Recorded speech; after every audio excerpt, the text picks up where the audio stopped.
the world, detective stories are the most popular kind of fiction. Everyone has their favourite detective.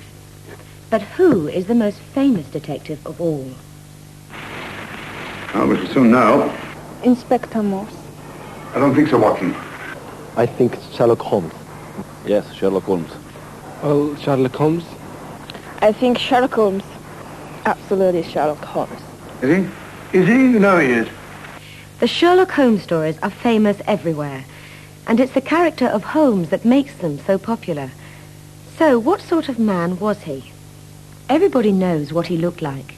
He was tall and thin, with a long nose and sharp eyes.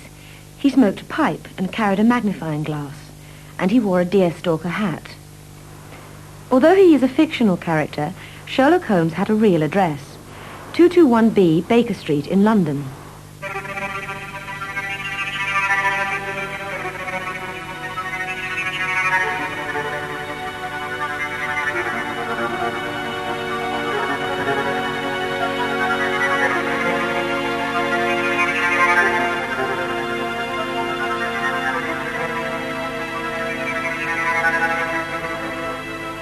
Today, this is the Sherlock Holmes Museum. Many people believe that Holmes is a real person. Every day, letters for him arrive at this address. Oh, Dr. Watson, this came by hand for Mr. Holmes not 10 minutes ago. Thank you, Mrs. Elson. Holmes was a very intelligent man. He was an expert in chemistry and investigated crime like a scientist.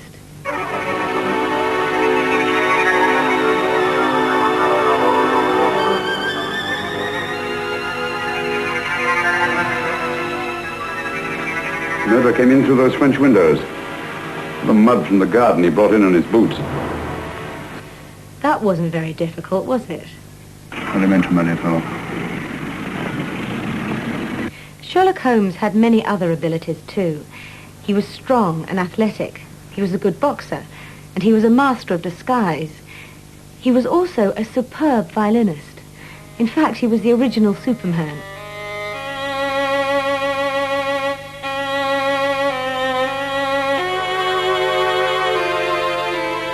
But there was another side to his character. Although he was very clever and successful, Holmes was a rather sad person. He thought everyday life was boring and depressing. When he was feeling miserable or bored, he spent all day in bed. And sometimes he took drugs. Drugs? Yes, he took cocaine. Before it became illegal, of course. He shared his flat with his only friend, Dr. Watson. Holmes never fell in love, and he never married. He said that he didn't understand women. Dr. Watson described him as a brain without a heart, more a machine than a man. Detectives are often more famous than the writers who create them. Let's see if people know who wrote the Sherlock Holmes stories. That's a very good idea. Yeah, it's a very good idea. I don't know. No, I don't know. I don't know, sorry. I don't know. The author of the Sherlock Holmes stories was Arthur Conan Doyle. He was born in Scotland in 1859. He was a doctor, and he wrote detective stories in his spare time. Conan Doyle wrote 26 Sherlock Holmes stories between 1887 and 1895. Then he decided to kill off his hero. Holmes' greatest enemy was Professor Moriarty. Oh, Professor Moriarty. Not to what am I indebted for the pleasure of this visit? At the end of the story, called The Final Problem, Holmes and Moriarty fall into the Reichenbach Falls in Switzerland. But the Sherlock Holmes stories were very, very popular. Readers were very upset. Conan Doyle didn't like the Sherlock Holmes stories very much. He didn't think they were serious, and he wanted to write historical novels. But public pressure was too great, and he had to bring Holmes back to life. Conan Doyle continued writing stories about his detective hero for another 25 years. I wonder if Sherlock Holmes will still be famous 100 years from now, and will people still write to him? No, it's possible, quite possible.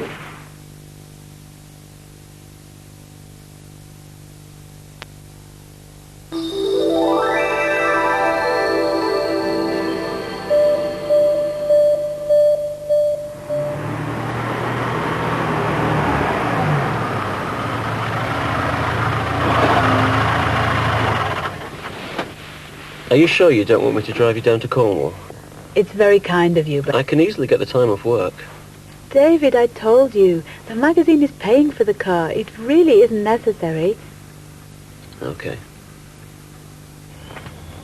Look, you're coming to Cornwall at the weekend. We'll meet up then, okay?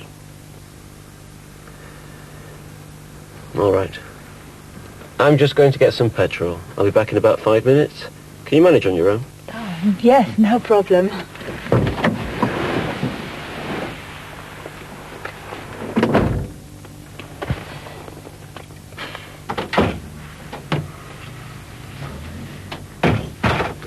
I help you? Yes, I'd like to hire a car for 4 days. What size of car would you like? Small, please. Would you like an automatic or a manual? Not automatic. Manual, right. Just you, is it? Yes. Well, I'd recommend a Ford Escort. For 4 days, that'll be £150. That includes VAT, unlimited mileage, and comprehensive insurance. But there's an excess of £75 on the insurance. I'm sorry, what do you mean?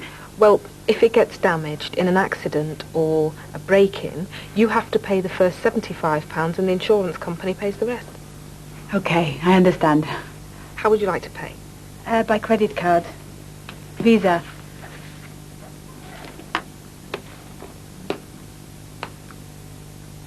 Thank you.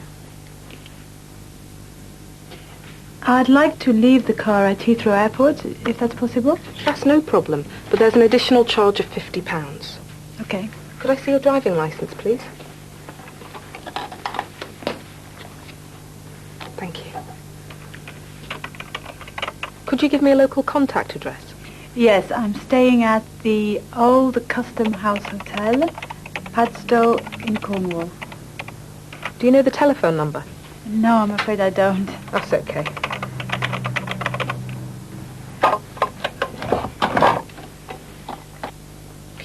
Right, the amount here is left blank until you return.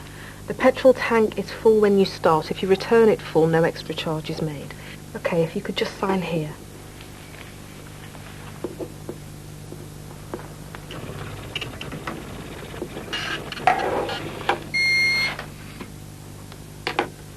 If you get any parking tickets or speeding fines, you have to pay them yourself. You mustn't take the vehicle outside the UK. If you could just sign here and here.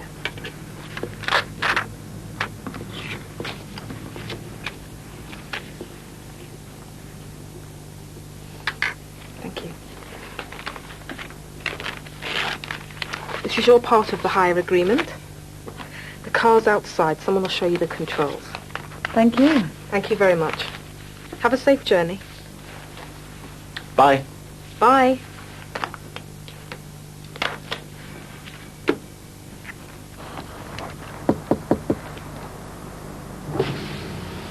We drive on the left, don't forget. Very funny, David. I'll see you on Saturday. Call me when you get to the hotel. Okay. And thanks for dinner last night. It was lovely. Anytime. Goodbye. Bye. Safe journey.